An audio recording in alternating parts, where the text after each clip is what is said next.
In this video, we're going to be talking about temperature coefficients of resistance. Now, when we talk about temperature of coefficient of resistance, what do we mean?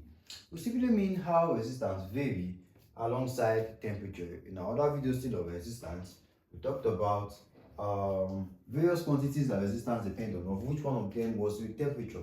But then I did not give the formula for solving that or for dealing with problems like that. And that is something I'm going to talk about here. Now, there is also something that is quite important in the formula we're about to put on the board, okay? And the temperature coefficient of resistance, which we are going to label or designate as alpha.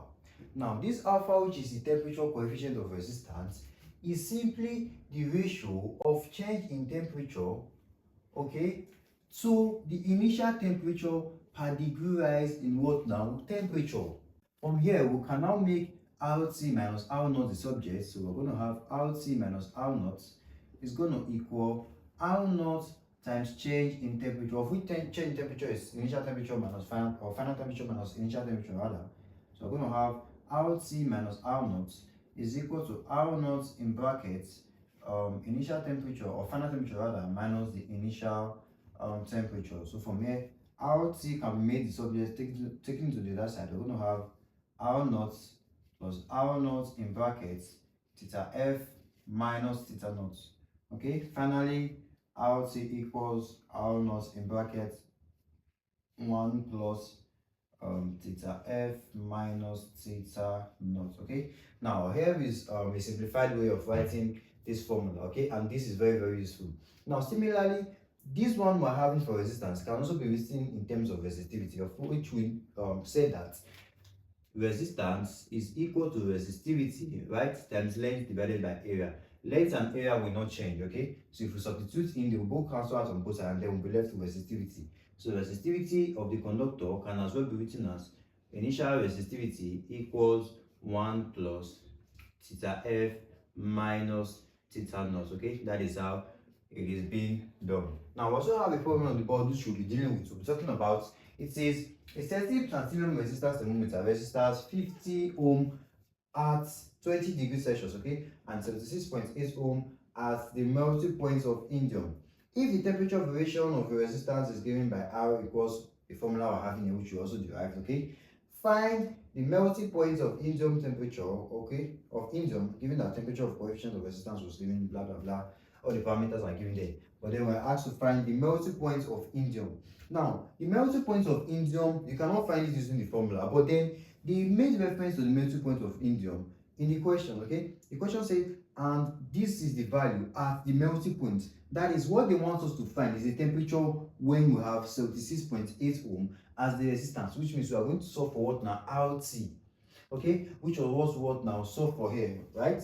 Okay, we are going to solve for theta F rather, okay, when RT is 76.8. Now, this formula is also something that will be easy for you to remember because you notice that it's similar to the formula for solving linear area and volume expansivity, which we've done as well, okay? So you notice that for linear expansivity, we have what now? Change in length divided by initial length times what now? Divided by change in the what now? Temperature. So it's quite easy to remember. That's why I had to start with this. Assuming I started with this, that might have be a little cumbersome for you guys to remember, okay? So that's how it is being done. Now, for the problem we're having there, first things first, we're going to look at our parameter, okay? The parameter, we're having R naught as 50 ohms, okay? And then we have theta naught at 20 degrees Celsius. So we don't need to convert since change in temperature do not affect conversion. And then RT is 76.8 ohms, okay? And then we need to find theta F or theta T, okay? That is what we need to find. And then we are given the coefficient as well. So we want to find theta F, but according to this formula, we're solving for T. So from the formula given in the question, we're given R equals R naught in brackets, okay, 1 plus alpha theta minus theta, or rather T, or we could make use of this formula. It doesn't really change anything. Let's make use of the one we're having here, okay, alpha theta F minus theta naught. It's the same thing. So from here, I want to make theta F the subject of the formula. To do that, we'll come back here and then we'll make delta T subjects. So we're going to have delta T equals RT minus R naught divided by initial R times alpha. Okay, so from here we're going to have delta t is theta f minus theta naught. So we have theta f minus theta naught equals RT minus R naught divided by R naught alpha. So from here theta f is equal to RT minus R naught divided by R naught alpha plus theta naught. This is what we're going to have.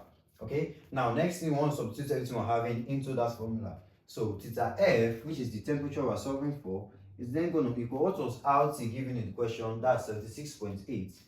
76.8 minus R naught was 50 divided by R naught remains 50 times alpha was given in the question. Okay, that's the coefficient of resistivity, 3.92 times 10 to the power of minus 3.